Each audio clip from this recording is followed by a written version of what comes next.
नमस्कार दोस्तों, स्वागत है आपका आपकी अपनी YouTube channel current affairs by MK पर। आज बारी है अपने सुपर संडे क्लास की, जिसमें हम पिछले वीक के टॉप 50 एमसीक्यू को रिवीजन करेंगे।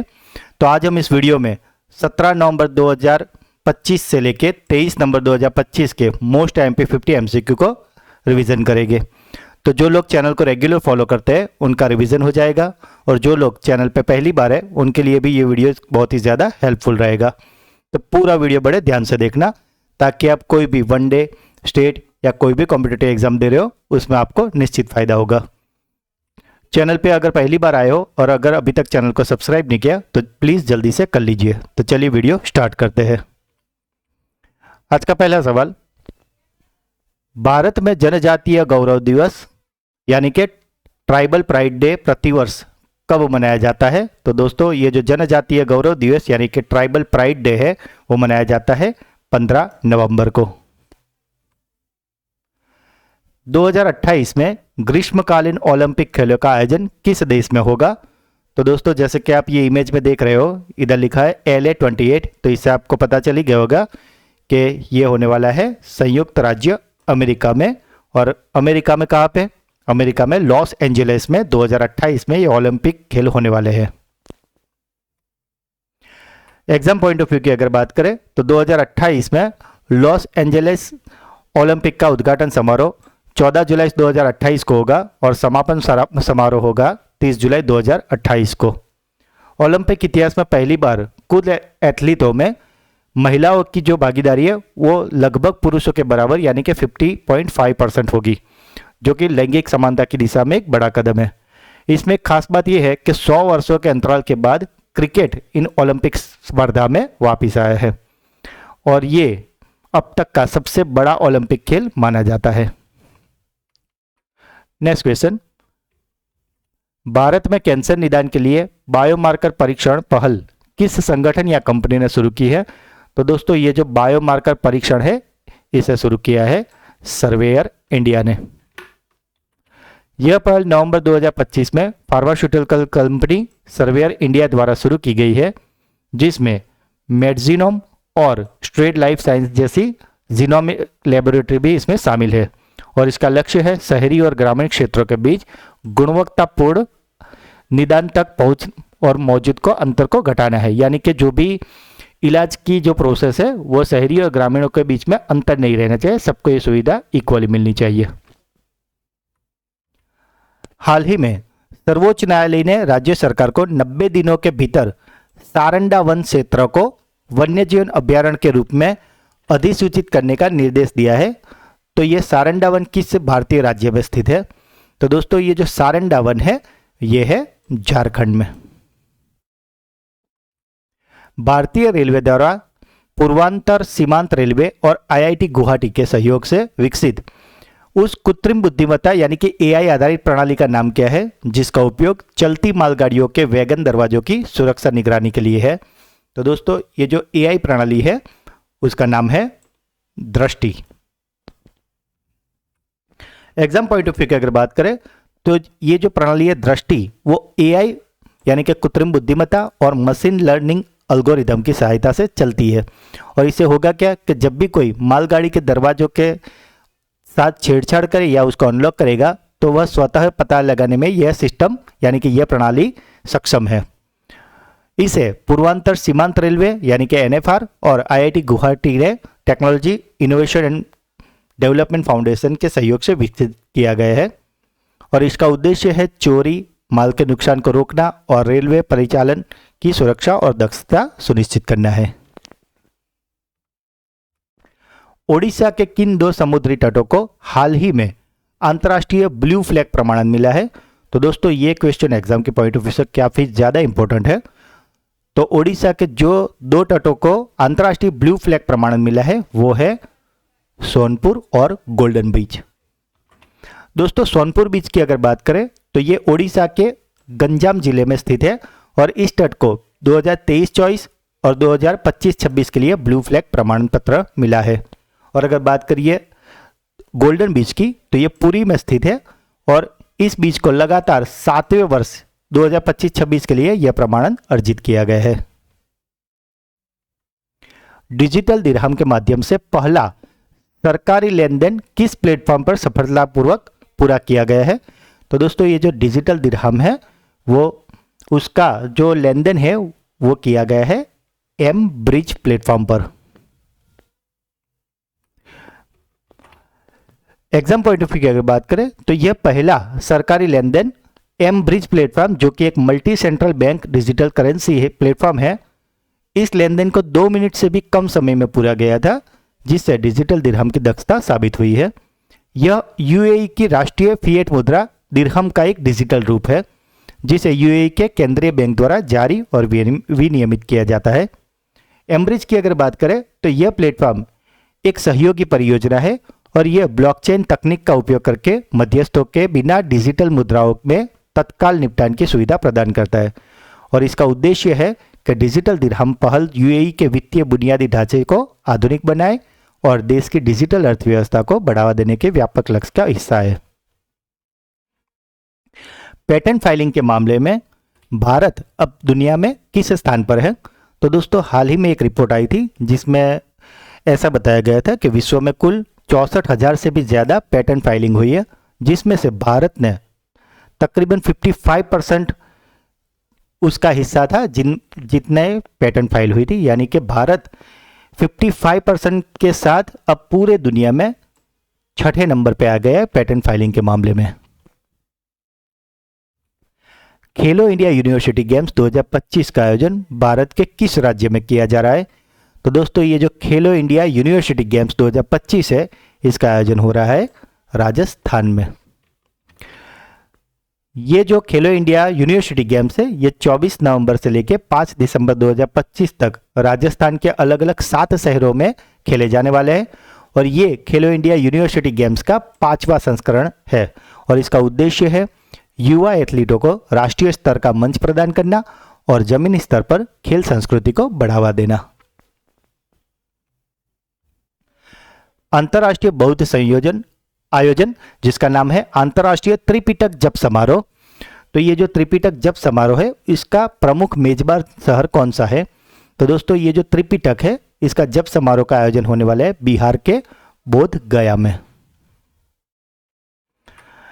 एग्जाम पॉइंट ऑफ व्यू की अगर बात करें तो यह प्रतिष्ठित समारोह मुख्य रूप से बिहार के बोध गया में आयोजित किया जाता है जो बौद्धों के लिए अत्यंत पवित्र स्थल है और इसका उद्देश्य है विश्व शांति के लिए प्रार्थना करना और भगवान बुद्ध की शिक्षाओं का पालन करते हुए सद्भाव को बढ़ावा देना।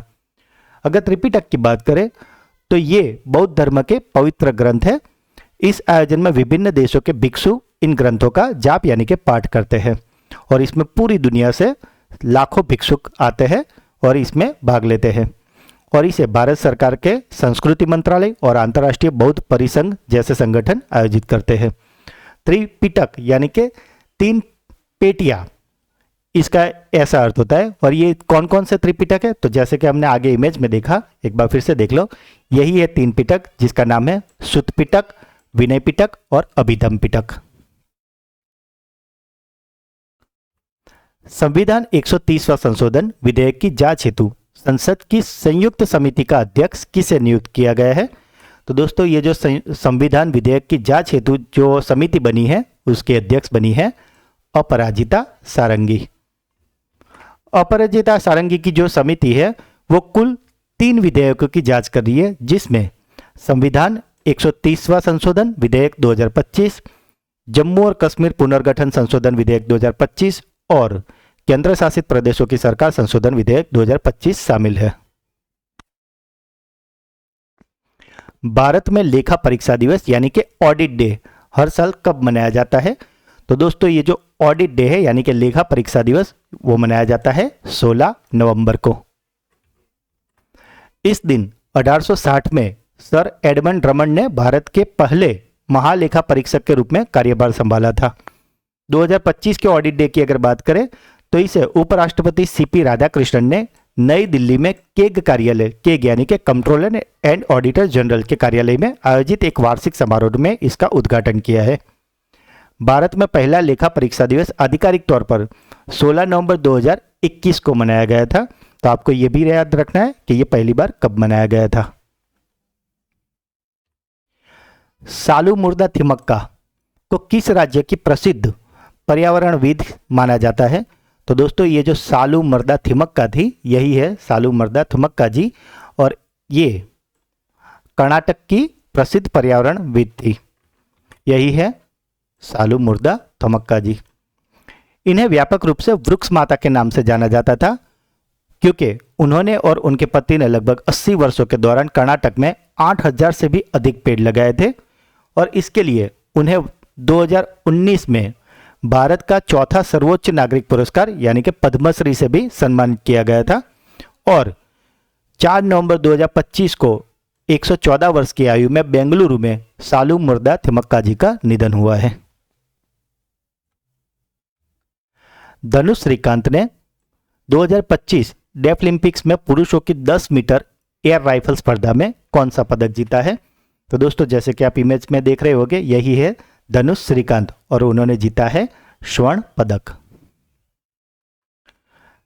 एग्जाम पॉइंट ऑफ व्यू की बात करें तो धनुष श्रीकांत ने फाइनल में 252.2 का स्कोर किया है, जो कि एक नया डेफलिम्पिक्स फाइनल विश्व रिकॉर्ड है। इस स्कोर के साथ उन्होंने भारत के लिए 2025 डेफलिम्पिक्स का पहला स्वर्ण पदक जीता है। इन्होंने इससे पहले भी क्वालिफिकेशन राउंड में भी 630.6 का स्कोर करके डेफलिम्पिक्स रिकॉर्ड को तोड़ा था। साथ ही बात करिए अन्य प्रतिस्पर्धियों की, तो इस स्पर्धा में भारत के मोहम्मद मुर्तजा वानिया ने 250.1 के स्कोर के साथ भारत को रजत पदक भी दिलाया था। 23 वर्षीय धनुष इससे पहले भी 2022 के डेफलिम्पिक्स में 2 स्वर्ण पदक जीत चुके हैं। तो दोस्तों यह बात हुई है धनुष श्रीकांत की, और दूसरे है मोहम्मद मुर्तजा वानिया। इन दोनों को आप इस इमेज में देख सकते हैं, ये है धनुष श्रीकांत और यही है दूसरे खिलाड़ी जिनका नाम है मोहम्मद मुर्तजा वानिया। भारत का सबसे ऊंचा और हाल ही में फिर से चालू की गया न्योमा एयरबेस किस क्षेत्र में है? तो दोस्तों ये जो न्योमा एयरबेस है, जो कि भारत का सबसे ऊंचा एयरबेस है, वो है पूर्वी लद्दाख में। ये जो न्योमा एयरबेस है दोस्तों, ये लगभग 13,700 फीट यानी कि 4200 मीटर की ऊंचाई पर स्थित है। यह दुनिया का सबसे ऊंचे ऑपरेशनल फाइटर बेस में से एक है, और यह पूर्वी लद्दाख के वास्तविक नियंत्रण रेखा के केवल 25 से 35 किलोमीटर की दूरी पर स्थित है, जो इसे चीन के साथ सीमा पर भारत के लिए एक महत्वपूर्ण रणनीतिक केंद्र बनाता है। हाल ही में लॉन्च की गई दुनिया की सबसे तेज हाई स्पीड ट्रेन किस देश की है? तो दोस्तों ये जो ट्रेन आप देख रहे हो, ये दुनिया की सबसे तेज हाई स्पीड ट्रेन है, जिसे बनाया है चीन ने। दोस्तों इसकी गति 620 किलोमीटर प्रति घंटे की दर्ज की गई है, और ये इसलिए पॉसिबल हो चुका है क्योंकि यह मैग्नेटिक लेविटेशन टेक्निक का उपयोग करती है। अब आपको होगा कि यह मैग्नेटिक लेविटेशन तकनीक क्या है, तो इसका मतलब है कि ट्रेन पहियों के बिना पटरी से ऊपर तैरती है, जिससे घर्षण कम होता है, और इसी वजह से इसकी इतनी गति संभव होती है। डोकलाम और चोला, ये दोनों स्थल हाल ही में पहली बार पर्यटन के लिए खोलने की घोषणा की गई है। तो ये दोनों स्थल भारत के किस राज्य में है? तो दोस्तों ये जो डोकलाम और चोला स्थल है, वो है सिक्किम में। डोकलाम और चोला दोनों रणनीतिक रूप से महत्वपूर्ण स्थल भारत के सिक्किम राज्य में स्थित है। इन क्षेत्रों को युद्ध भूमि पर्यटन पहल के तहत खोला जा रहा है, और इसका उद्देश्य है कि जो भी सिक्किम की अर्थव्यवस्था है उसको बढ़ावा देना है, और साथ ही पर्यटकों को भारतीय सशस्त्र बलों के बलिदान और वीरता के बारे में जानकारी देना है। पर्यटन के लिए इन स्थलों को 15 दिसंबर 2025 तक खोलने की योजना है।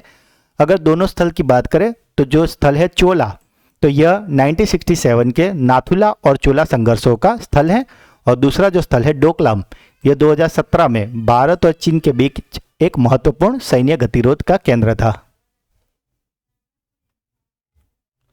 हाल ही में राष्ट्रीय डोपिंग रोधी एजेंसी यानी कि नाडा ने एथलीट मंजू बाला पर प्रतिबंध लगाया है। तो ये जो मंजू बाला है वह किस खेल से संबंधित है? तो दोस्तों ये जो मंजू बाला है, इनका खेल है हैमर थ्रो। आप इमेज में देख सकते हो कि ये जो हैमर को थ्रो कर रही है।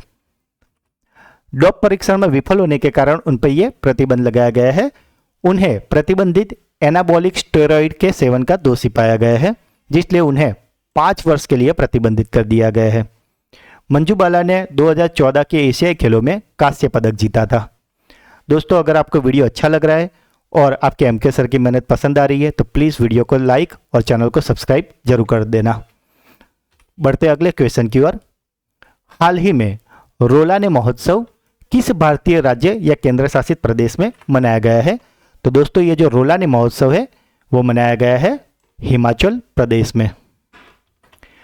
यह वसंत संस्कृति समुदाय का 5 से 7 दिनों का उत्सव है जो पहाड़ी आत्माओं का सम्मान करते हैं और इसलिए वो लोग इस महोत्सव में संगीत, नृत्य और कला का प्रदर्शन करते हैं। दोस्तों, ऐसा माना जाता है कि जब कठोर सर्दियां होती है उस दौरान वहाँ के लोगों की रक्षा सौनी आत्माओं के प्रति उनका आभार व्यक्त करने के लिए वो लोग इसी त्योहार को मनाते हैं। मनोरमा न्यूज मेकर अवार्ड 2024 किसे प्रदान किया गया है? तो दोस्तों, ये जो मनोरमा न्यूज मेकर अवार्ड है वो मिला है सुरेश गोपी को। आप इमेज में देख रहे हो, यही है मिस्टर सुरेश गोपी।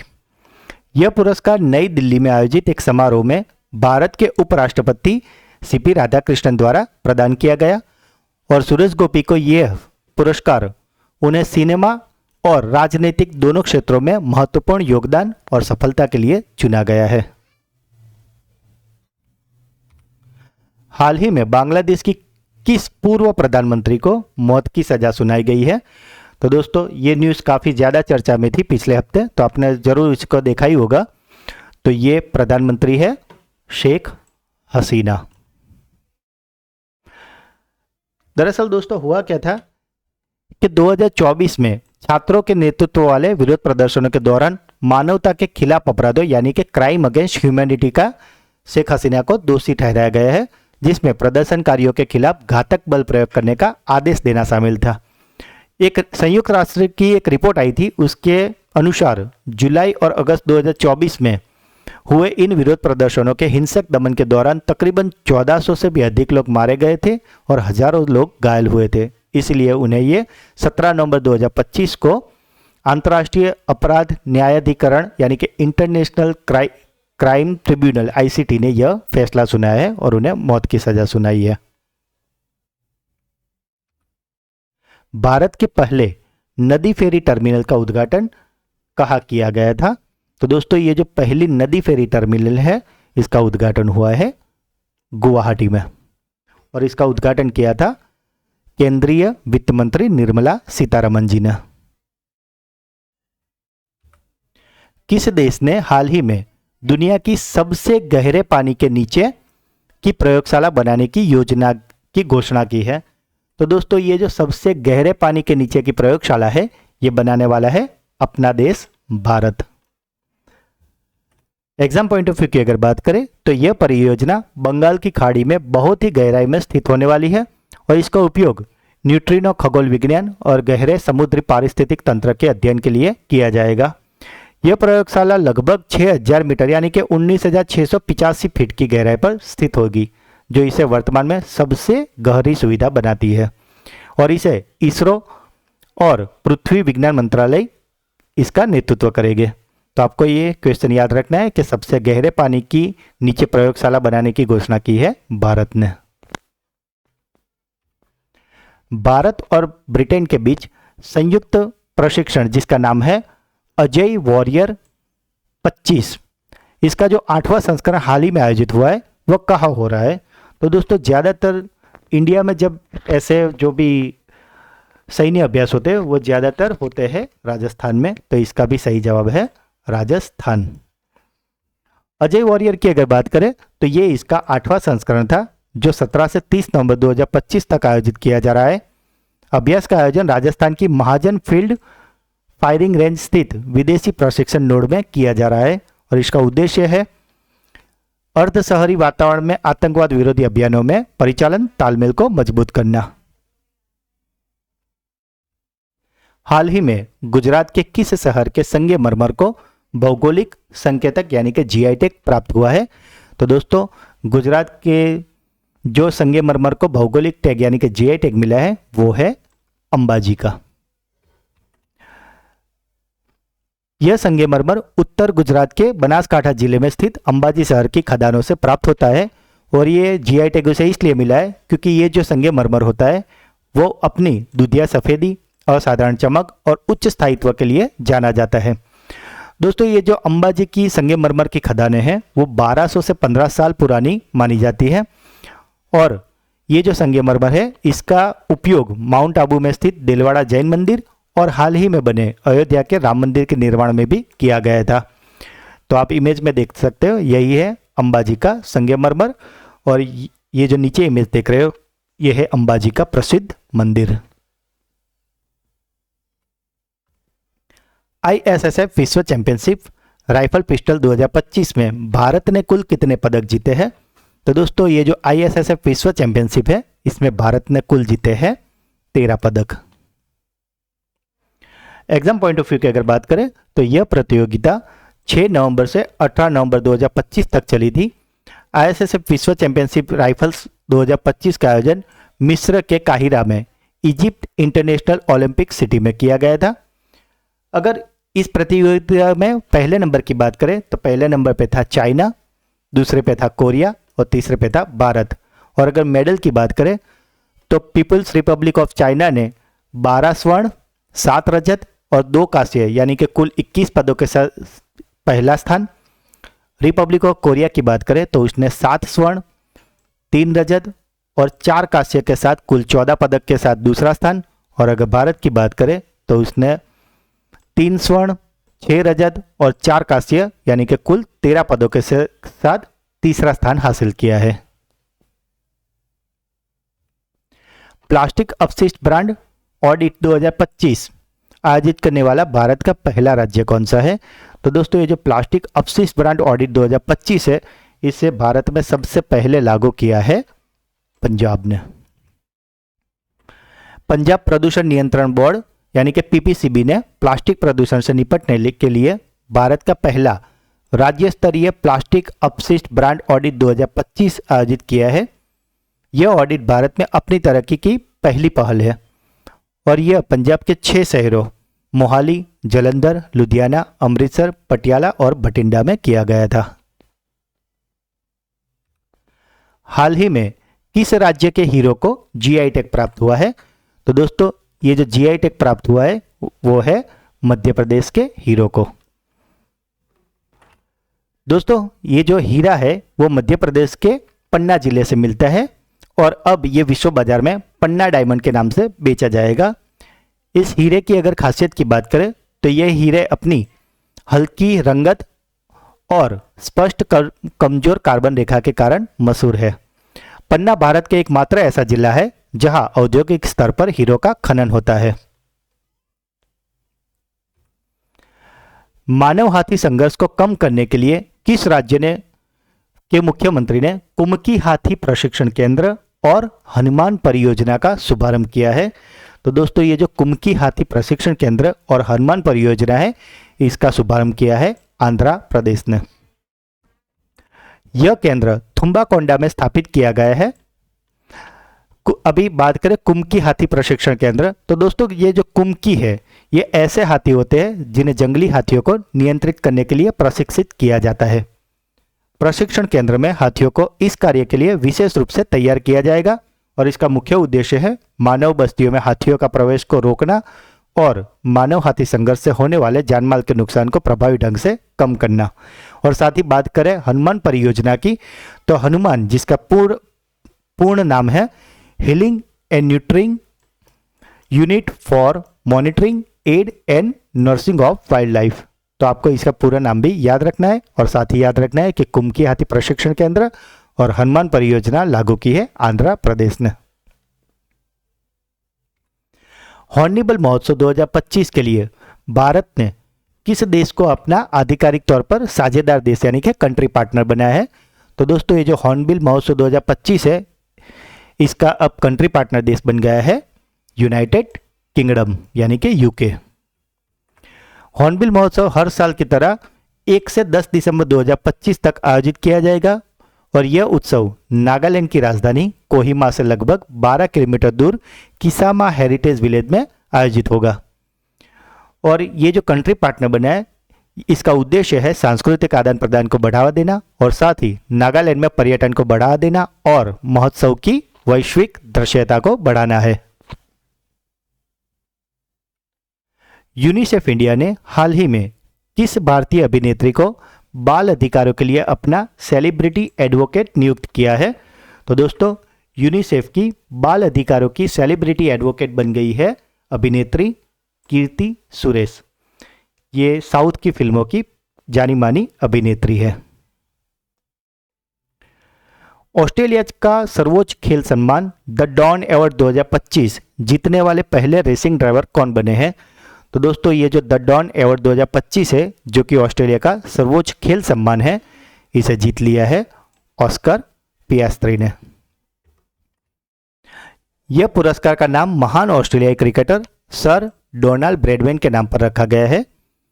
अगर ऑस्कर पियास्त्री की बात करें तो यह सम्मान मेलबर्न में आयोजित वार्षिक sport Australia hall of fame समारोह में उन्हें प्रदान किया जाएगा। पियास्त्री ने 2025 फार्मूला 1 सीरीज में उनके उत्कृष्ट प्रदर्शन दिखाया था और साथ ही कई ग्रैंड प्रिक्स में वह जीत हासिल कर चुके हैं और इसीलिए उन्हें यह सम्मान मिला है। दोस्तों, अगर अभी तक वीडियो को लाइक नहीं किया और चैनल को सब्सक्राइब नहीं किया तो आपसे रिक्वेस्ट है कि जल्दी से कर लीजिए। बढ़ते अगले क्वेश्चन की ओर। हाल ही में भारत का कौन सा राज्य अंग्रेजों के शासन के दौरान ले जाए गए 16वीं सदी के वृंदावनी वस्त्रों को वापस लाने के लिए यूके से बात कर रहा है? तो दोस्तों, ये जो 16वीं सदी के वृंदावन वस्त्र है, इसे यूके से वापस लाने के लिए बातचीत कर रहा है असम। दोस्तों, अगर इस वृंदावन वस्त्र की बात करें तो यह एक ऐसा कपड़ा है जिसे 16वीं शताब्दी में महान असमिया संत और समाज सुधारक श्रीमंत शंकर देव के मार्गदर्शन में बुना गया था। इस पर भगवान कृष्ण के जीवन की कहानियों का दर्शन दिखाया गया है और वर्तमान में यह लंदन के ब्रिटिश संग्रहालय में रखा हुआ है।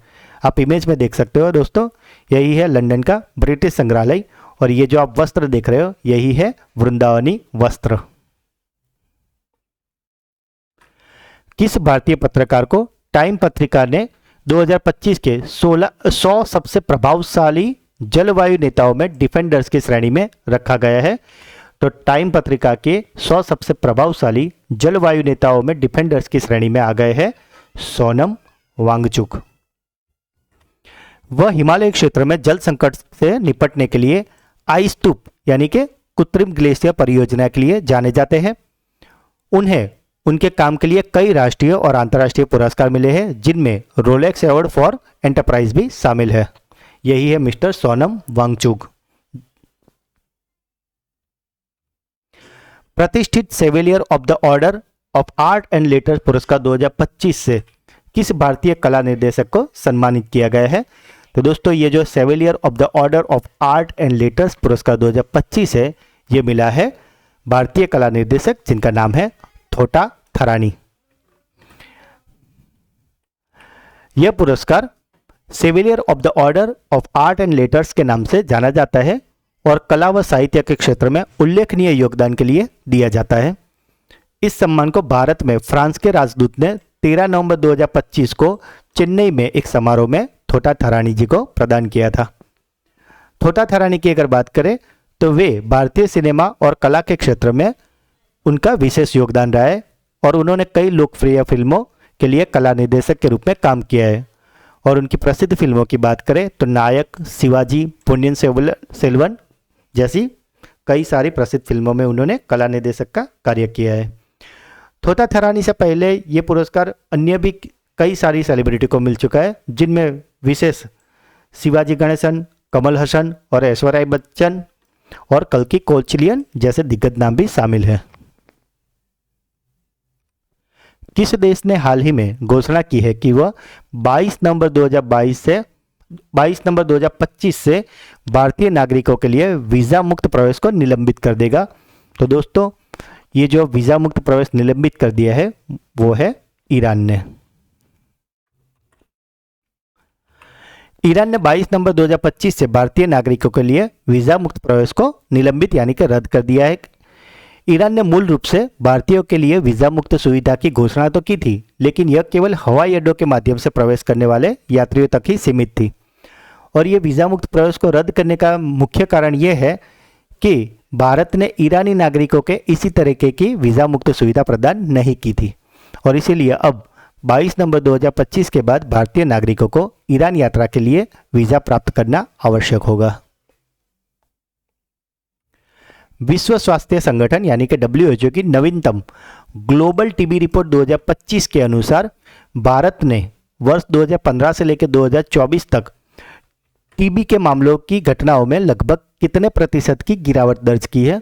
तो दोस्तों, ये जो ग्लोबल टीबी रिपोर्ट 2025 आई है, उसके अनुसार भारत ने वर्ष 2015 से लेकर 2024 तक टीबी के मामलों में 21% की गिरावट दर्ज की है। एग्जाम पॉइंट ऑफ व्यू की अगर बात करें तो पूरे विश्व की अगर बात करें तो उसमें टीबी के मामलों में औसतन गिरावट आई है 12%, और भारत की बात करें तो उसमें काफ़ी अच्छा सुधार देखने को मिला है और ये हुआ है 21%, यानी कि 21% की उसमें कमी आई है। भारत में जहां प्रति लाख 2015 में 237 मामले टीबी के आते थे, वो अब 2024 में घट के प्रति लाख 187 हो गए हैं। भारत में उपचार का जो कवरेज है वो 2015 में था 53%, जबकि 2024 में वो बढ़कर हो गया है 92%।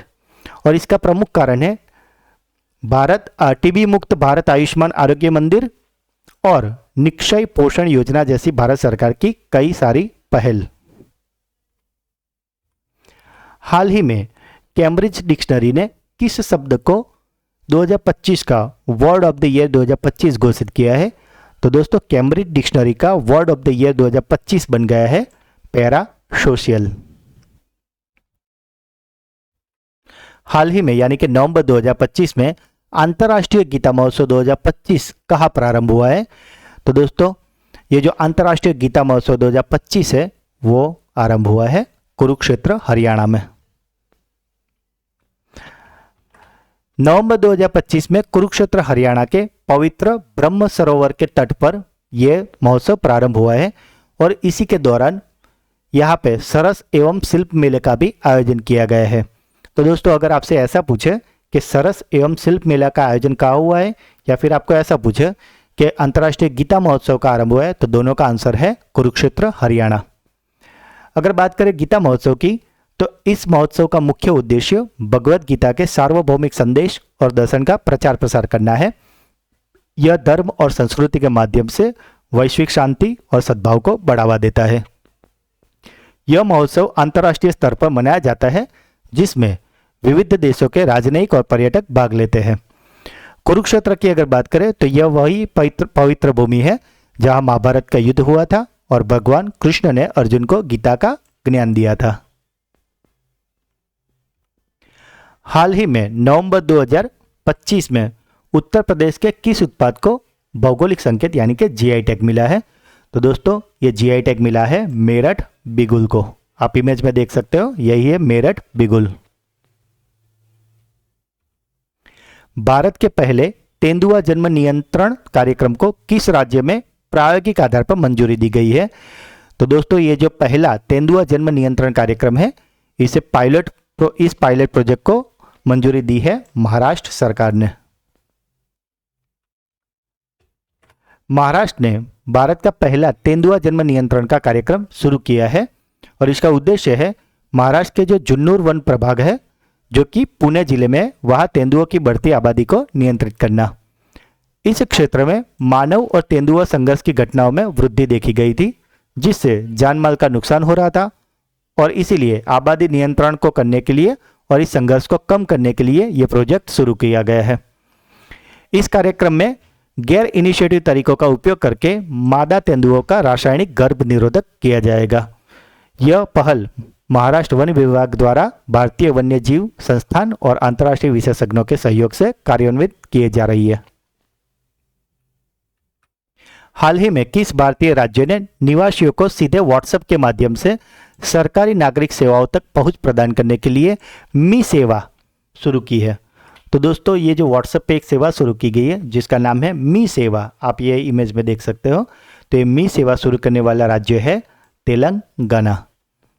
और इसका उद्देश्य है सभी सरकारी सेवाओं को नागरिकों के लिए अधिक सुलभ और सुविधाजनक बनाना। इससे होगा क्या दोस्तों कि अब वहाँ के लोग व्हाट्सएप के माध्यम से ये मी सेवा का उपयोग करके जो भी सर्टिफिकेट रहते हैं, जैसे कि birth certificate, death certificate, caste certificate, income certificate जैसे कई सारे सर्टिफिकेट वो ऑनलाइन मी सेवा के जरिए आसानी से निकाल पाएंगे।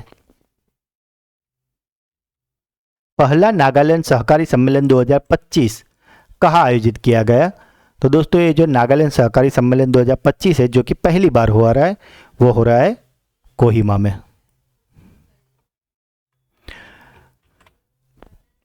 इसके उद्देश्य की अगर बात करें तो राज्य में सहकारिता आंदोलन को मजबूत करना और इससे सामने आने वाली चुनौतियों का समाधान करना है। इसका मुख्य फोकस क्षेत्र किसानों की आय बढ़ाने में सहकारी समितियों की भूमिका, ग्रामीण विकास और रोजगार सृजन था। सहकारी समितियों का वित्तीय सहायता और तकनीकी सहायता प्रदान करना। यह नागालैंड के इतिहास में पहला राज्य स्तरीय सहकारी सम्मेलन है जो राज्य के आर्थिक विकास के लिए सहकारिता क्षेत्र के महत्व को रेखांकित करता है। किस प्रसिद्ध अभिनेता को 16वें गवर्नर्स अवार्ड्स में मानद ऑस्कर से सम्मानित किया गया है? तो दोस्तों ये जो 16वें गवर्नर्स अवार्ड में मानद ऑस्कर मिला है वो मिला है एक्टर टॉम क्रूज को। यह टॉम क्रूज के 40 साल से भी लंबे कैरियर में उनका पहला ऑस्कर पुरस्कार है। उन्हें यह पुरस्कार किसी विशेष फिल्म के अभिनय के लिए नहीं बल्कि सिनेमा में उनके आजीवन योगदान और उपलब्धियों के लिए दिया गया है। जैसे हमारे यहाँ दोस्तों होते हैं लाइफ टाइम अचीवमेंट अवार्ड, वैसे ही टॉम क्रूज को अपने 40 साल के फिल्मी कैरियर के लिए ये सम्मान दिया गया है। यह पुरस्कार उन्हें 16 नवंबर 2025 को आयोजित 16वें गवर्नर्स अवार्ड समारोह में प्रदान किया गया। इससे पहले भी टॉम क्रूज को 4 बार उनकी फिल्मों के लिए नॉमिनेट किया गया था, पर उन्हें वो अवार्ड नहीं जीत पाए थे। और अगर उन 4 फिल्मों की बात करें तो वो थी born of the 4th of July, Jerry Maguire, Magnolia और टॉप गन जैसी प्रसिद्ध फिल्में इसमें शामिल थी, पर उस बार वो जीत नहीं पाए थे। पर इस बार उन्हें मानद ऑस्कर से सम्मानित किया गया है। नेक्स्ट क्वेश्चन, मिस यूनिवर्स 2025 का खिताब किसने जीता है? तो दोस्तों ये जो मिस यूनिवर्स 2025 का खिताब है इसे हाल ही में अनाउंस किया गया है और ये जीता है फातिमा बोस ने। ये जो मिस यूनिवर्स प्रतियोगिता थी ये इसका 74वां संस्करण था और इसे थाईलैंड की राजधानी बैंकॉक में आयोजित किया गया था और इसे जीता है मेक्सिको की फातिमा बोस ने। थाईलैंड की प्रवीणर सी फर्स्ट रनर अप और वेनेजुएला की स्टेफनी अब्बासेली सेकंड रनर अप रही थी। और जैसे कि मिस यूनिवर्स प्रतियोगिता की अपनी शैली होती है कि जो भी पिछले साल की विनर होती है वो इस साल की विनर को ताज पहनाती है, तो इस बार ये जो फातिमा बोस है जो कि 2025 में विनर हुई है, तो उन्हें 2024 की मिस यूनिवर्स जो कि थी डेनमार्क की विक्टोरिया कजर थिलबिंग ने नई विजेता फातिमा बोस को ताज पहनाया था। 2026 के international tennis hall of fame के लिए किस खिलाड़ी का चयन किया गया है? तो दोस्तों 2026 के international tennis hall of fame के लिए चुने गए हैं रोजर फेडरर। रोजर फेडरर की अगर बात करें और इस सम्मान की अगर बात करें तो इस समारोह को अगस्त 2026 में न्यूपोर्ट रोड आइलैंड में ये होने वाला है। रोजर फेडरर को 2026 के international tennis hall of fame में शामिल किया जाएगा। उन्हें पात्रता के पहले ही वर्ष में इस सम्मान के लिए चुना गया है। फेडरर की अगर बात करें तो उन्होंने 20 ग्रैंड स्लैम एकल खिताब जीतने वाले वह पहले पुरुष खिलाड़ी थे और साथ ही वह कुल 310 सप्ताह तक विश्व के नंबर 1 खिलाड़ी रहे हैं, जिसमें से 237 सप्ताह तक तो वो लगातार नंबर 1 रहे थे। उन्होंने 2022 में पेशेवर टेनिस से संन्यास ले लिया था और साथ ही उन्होंने अपने कैरियर में 103 ATP टूर लेवल खिताब भी जीते हैं। भारत का कौन सा राज्य साइबर धोखाधड़ी पर अपनी 100% प्रतिक्रिया दर के लिए देश का पहला राज्य बन गया है, जिसने सभी शिकायतों को राष्ट्रीय साइबर अपराध रिपोर्टिंग पोर्टल यानी कि NCRP पर पंजीकृत किया है? तो दोस्तों ये जो राज्य है ये बन गया है गोवा। 2024 में शांति, निरस्त्रीकरण और विकास के लिए इंदिरा गांधी शांति पुरस्कार किसे प्रदान किया गया है? तो दोस्तों ये 2024 का शांति, निरस्त्रीकरण और विकास के लिए इंदिरा गांधी शांति पुरस्कार मिला है मिशेल बैचलेट को। एग्जाम पॉइंट ऑफ व्यू की अगर बात करें तो यह पुरस्कार इंदिरा गांधी मेमोरियल ट्रस्ट की अध्यक्ष सोनिया गांधी द्वारा प्रदान किया गया था। इस पुरस्कार को मिशेल बैचलेट को 20 नवंबर 2025 को नई दिल्ली में जवाहर भवन में आयोजित एक कार्यक्रम में प्रदान किया गया था। मिशेल बैचलेट की अगर बात करें तो उन्हें कठिन परिस्थितियों में भी शांति, लैंगिक समानता, मानवाधिकार, लोकतंत्र और विकास के लिए दृढ़तापूर्वक प्रयास करने के उदाहरण और प्रेरणा रूप में चुना गया है। और मिशेल बैचलेट चिली की पहली और एकमात्र राष्ट्रपति थी जिन्होंने 2 कार्यकाल 2006 से 2010 और 2014 से 2018 पूरे किए थे। यही है मिशेल बैचलेट। संयुक्त राज्य अमेरिका ने नवंबर 2025 में किस खाड़ी देश को औपचारिक रूप से प्रमुख गैर नाटो सहयोगी यानी कि major non NATO ally MNNA का दर्जा दिया है? तो दोस्तों यह दर्जा दिया गया है सऊदी अरब को। यह घोषणा नवंबर 2025 में की गई थी जब सऊदी क्राउन प्रिंस मोहम्मद बिन सलमान वाशिंगटन डीसी की यात्रा पर थे। अमेरिकी राष्ट्रपति डोनाल्ड ट्रंप ने व्हाइट हाउस में एक रात्रि भोजन के दौरान इसकी घोषणा की थी और इस पदनाम को प्राप्त करने वाला सऊदी अरब अब 20वां देश बन गया है। और अगर ये MNNA की बात करें तो इसके तहत एक विशेष रणनीतिक पदनाम है जो घनिष्ठ रक्षा साझेदारों को सैन्य, वित्तीय और तकनीकी विशेषाधिकार को प्रदान करता है। नवंबर 2025 में हुए बिहार विधानसभा चुनाव में राष्ट्रीय जनतांत्रिक गठबंधन यानी कि NDA की जीत के बाद नीतीश कुमार ने बिहार के मुख्यमंत्री के रूप में कौन सी बार शपथ ली है? तो दोस्तों नीतीश कुमार ने यह शपथ ली है 10वीं बार। तो दोस्तों ये थे पिछले हफ्ते के मोस्ट MP50 MCQ जिन्हें हमने काफ़ी डिटेल में और अच्छे से कवर किया है। अब बारी है आपकी ब्रेन बूस्टर क्विज की जिसका आंसर आपको कमेंट करना है।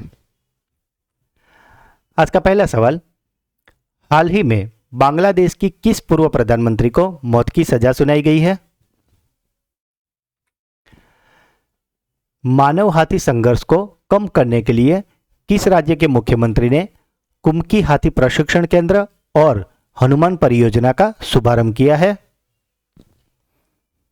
और आज का आखिरी सवाल, मिस यूनिवर्स 2025 का खिताब किसने जीता है? तो दोस्तों सारे क्वेश्चन के आंसर आपको कमेंट करने हैं और जो लोग चैनल पे पहली बार है उनसे रिक्वेस्ट है कि आप हर रोज की वीडियो भी देखा करें क्योंकि हम वहाँ पे डेली 15 MCQ को काफ़ी डिटेल में और अच्छे से कवर करते हैं। तो अगर आप ये चैनल की वीडियो डेली देखते हो तो आपके इससे ऑलमोस्ट डबल टॉपिक अच्छे से डिटेल में कवर हो जाएंगे जो आपकी सारी वनडे, स्टेट और सभी कॉम्पिटिटिव एग्जाम में बहुत ही ज़्यादा हेल्पफुल रहेंगे। तो दोस्तों अगर वीडियो अच्छा लगा है तो इसे लाइक करें, जो भी क्वेश्चन पूछे गए या अगर आपका कोई डाउट है तो इसे कमेंट करें। वीडियो को ज़्यादा से ज़्यादा अपने व्हाट्सएप, टेलीग्राम और अपने फ्रेंड्स ग्रुप में शेयर कीजिए और अगर चैनल को अभी तक सब्सक्राइब नहीं किया तो जल्दी से सब्सक्राइब कर लीजिए। तो मिलते हैं अगले वीडियो में, तब तक के लिए पढ़ते रहिए, आगे बढ़ते रहिए। जय हिंद।